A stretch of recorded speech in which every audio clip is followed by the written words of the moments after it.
Life is not just the passing of time. Life is a collection of experiences, their frequency and their intensity. Life is not just watching the clock tick away. Life is a collection of experiences, their intensity, their frequency. Love, a job you find joy from, is not something you discover. It's not like, I found love. Here it is. I found a job I love. That's not how it works. Both of those things require hard work. You are in love because you work very hard every single day of your life to stay in love. You find a job that brings you ultimate joy because you work hard every single day to serve those around you, and you maintain that joy. It's not a discovery.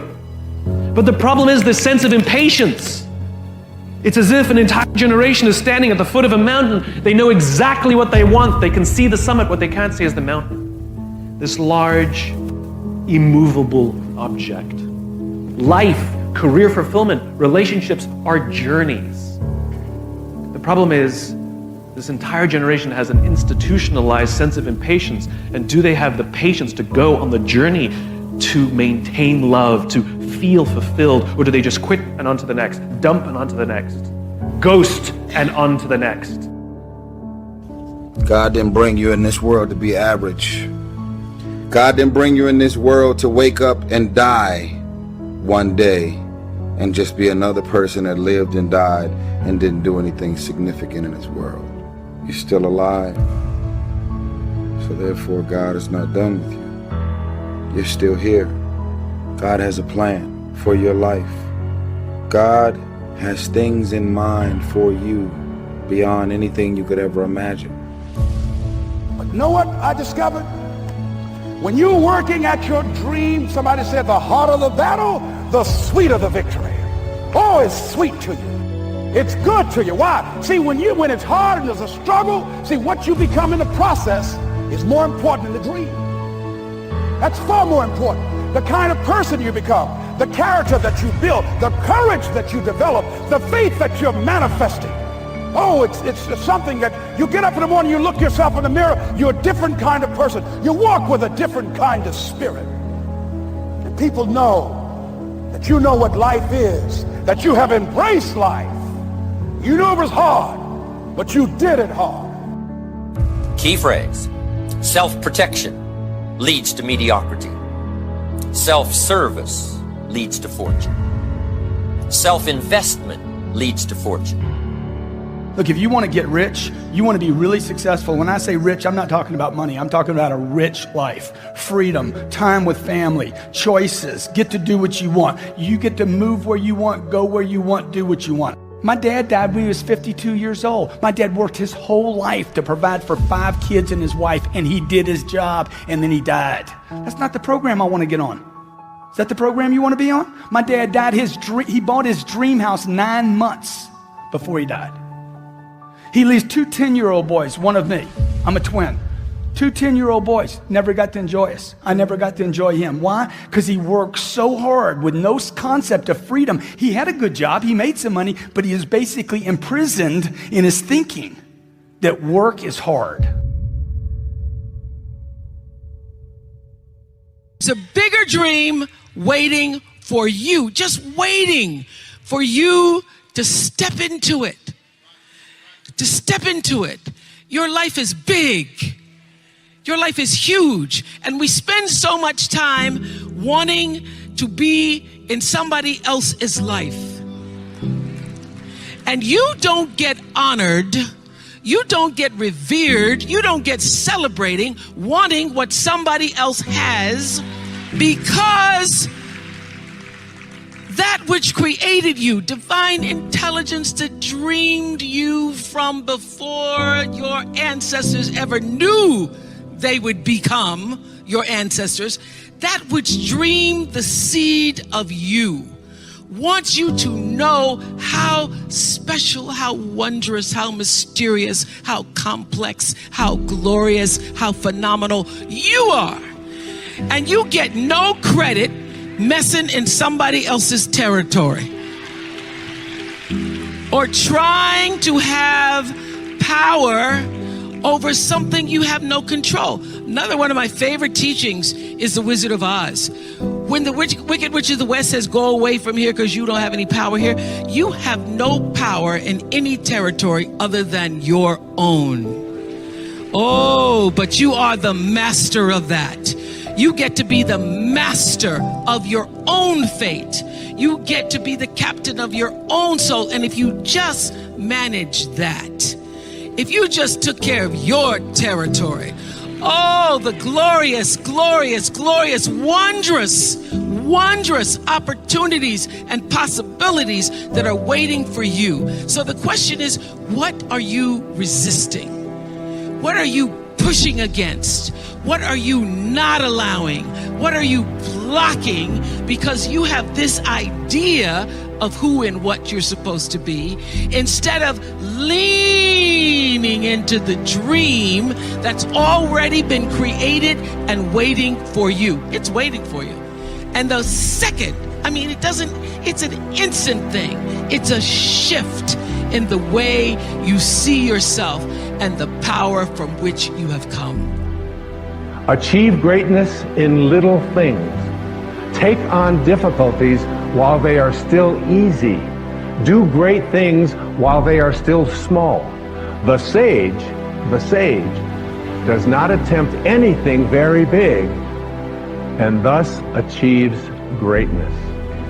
Greatness comes from being in the moment, here, present, in the now.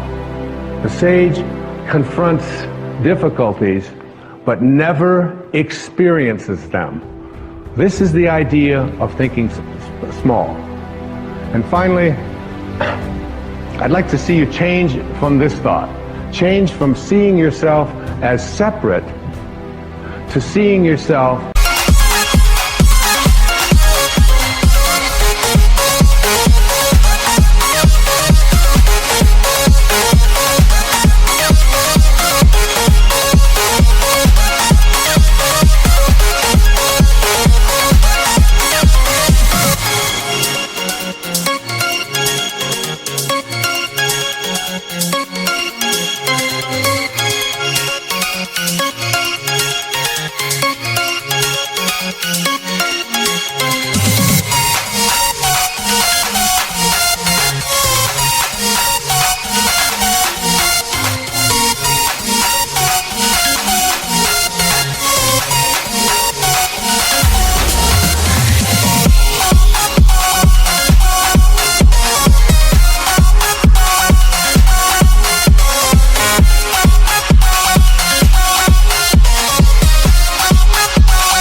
as connected to everyone and everything in the universe. I sat and read an essay called The Whole Man by Abraham Maslow. And Maslow was the first person that I'd ever seen in the field of psychology who spoke about we should not be assessing who human beings are and what they're capable of doing based upon what's missing or what's wrong or what they can't do or their weaknesses. We shouldn't study neurology or neurological disorders. We shouldn't study how psychotic people are or how...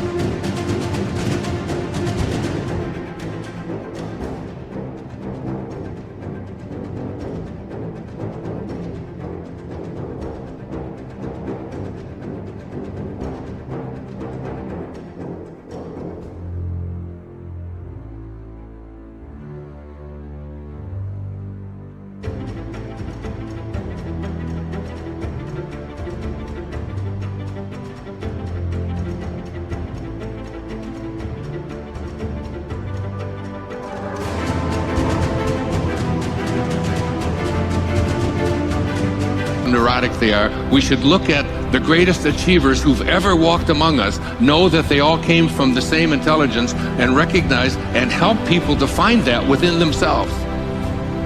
And as I read this essay, I was so taken by it, and he talked about the qualities or the characteristics of what he called self-actualizing people. And he said the number one quality and characteristic of these people who live at the apex of what he called self-actualization, who are way beyond just taking care of their biological needs, who are way beyond their social needs, who are way beyond needing to be loved and so on. These are people who came here with a purpose.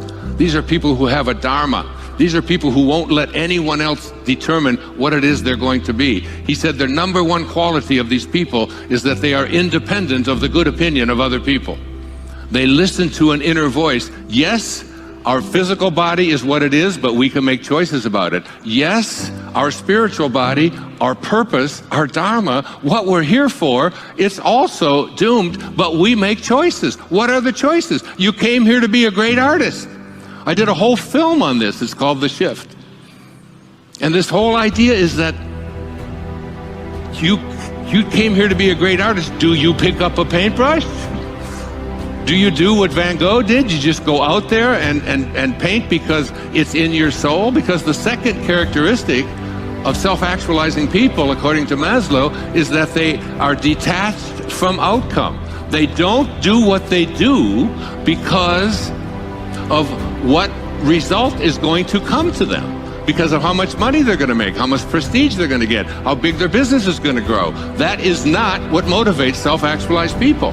What motivates self-actualizing people is, this is my calling. I found myself reading the Bhagavad Gita for the third time in the last 3 months. I just keep reading it over and over, just like when I did the Tao 8 years ago when I turned 65 and couldn't stop it. And the teachers showed up. The Buddhist proverb is that when the student is ready, the teachers will appear. It's not whether there's teachers there's teachers everywhere. Everything is a teaching. The question isn't whether the teachers are there. The question is, how willing are you to pay attention? How willing are you to listen to that inner voice that no one else can hear? That little scurvy elephant in there that says, you're not the boss of me. You can't tell me what I'm here for. You have to, it takes a kind of fearlessness, because fear is such an omnipresent force in our lives. I do what I do because of the passion I feel. I am not here because of what you paid me to be here for. I am not here because of any need that I have to sell another book. I am not here for anything external to myself. I am here because I have a passion within me.